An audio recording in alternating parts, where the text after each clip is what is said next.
Alors ensuite, pour aboutir à la notion de produit cartésien d'ensemble, on va rappeler ce qu'on appelle dans un ensemble E, un couple de E ou un couple d'éléments de E. C'est un couple justement, un X, Y, on l'écrit entre parenthèses, c'est-à-dire deux éléments de E, c'est-à-dire X est dans E, Y est dans E.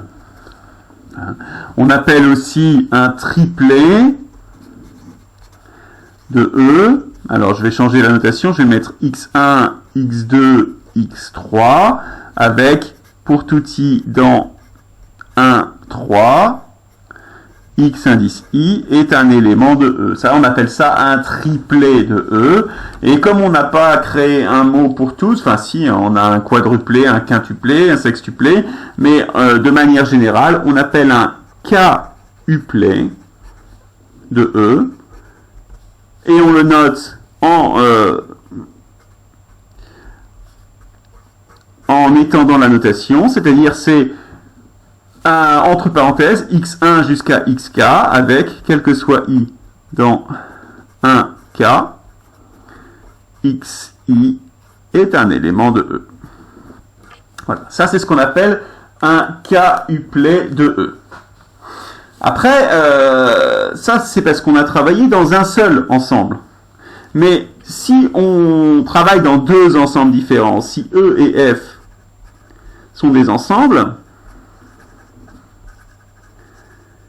il pourrait très bien arriver qu'on ait besoin de prendre un couple X, Y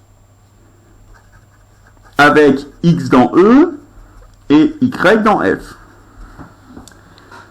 Alors, donc on peut le noter comme ceci, ou on peut introduire une notation qui est une notation de produit cartésien. Dans ces cas-là, si j'appelle grand X ce couple XY, je vais dire que grand X appartient à E croix F. Hein, je dis E croix F. On ne dit pas E multiplié par F. Et ce E croix F, c'est ce qu'on appelle le produit cartésien de E par F. Ça veut dire exactement ce qu'on a dit là. C'est-à-dire que le X est dans E et Y est dans F. De manière générale, voilà, si j'appelle E, si je dis que E est un élément de E croix F carré, ça veut dire que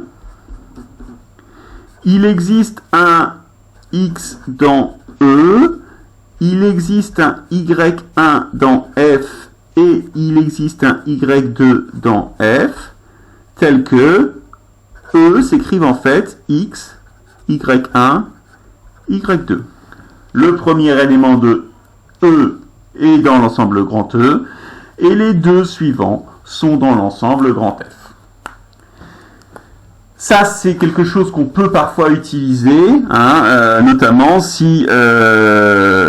voilà, maintenant, jusqu'à présent, j'écrivais souvent les choses comme ça, quel que soit XY dans R, qui était une notation qui était un raccourci de normalement, quel que soit X dans R, quel que soit Y dans R. Eh bien, maintenant, on pourra l'écrire d'une façon un peu différente. On mettra, quel que soit XY, dans R2, en mettant le couple ici. Ça dira que X et XY est un couple de R puissance 2, c'est-à-dire du produit cartésien de R croix R, par R. R croix R. Voilà cette notion de produit cartésien d'ensemble. Alors pourquoi on parle de ça? Parce qu'on a ce principe multiplicatif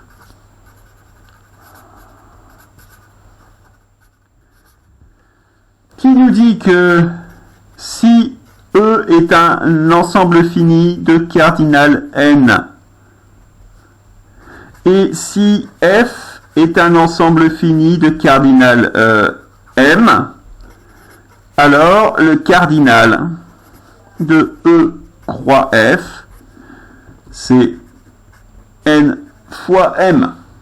C'est-à-dire que on peut multiplier les cardinaux, et donc on a évidemment, ici, ça c'est l'ensemble, c'est le cardinal de l'ensemble des couples dans E et F.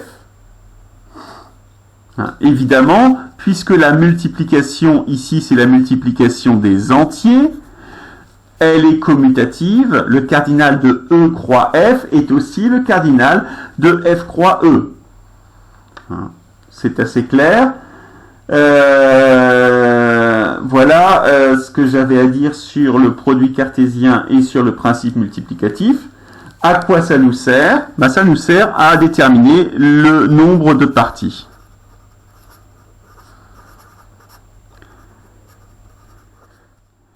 De E. Ça, c'est notre but. Alors, pour avoir... Alors, évidemment, E est un ensemble fini.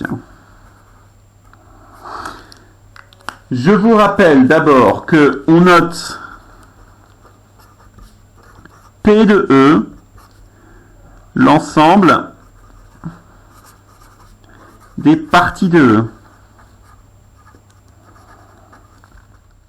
Alors, je ne vais pas insister sur P de E, mais P de E est un ensemble d'ensembles. E est un ensemble d'éléments, hein, mais P de E est un ensemble d'ensembles. Autrement dit, les éléments de P de E sont des sous-ensembles de E.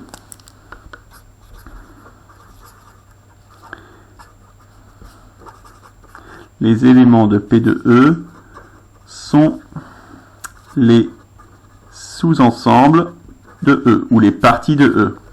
Je donne juste un exemple.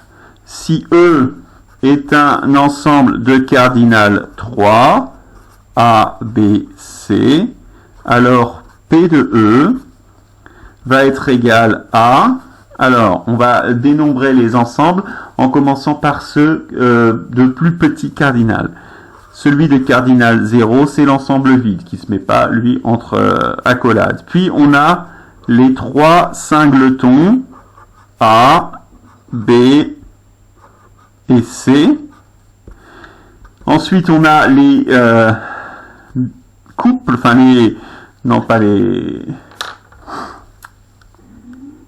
Ça y est, le mot m'échappe, c'est pas un couple, parce qu'un couple, il est ordonné.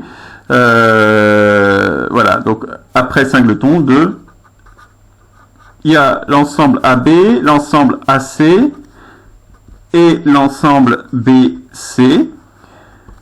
Et enfin, le sous-ensemble de cardinal 3 de E, qui est E lui-même.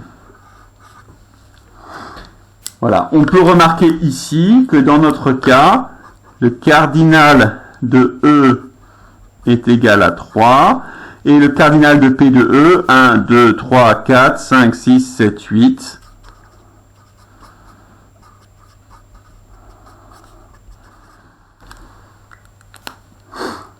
Eh bien, on a un théorème, une proposition, qui généralise ça.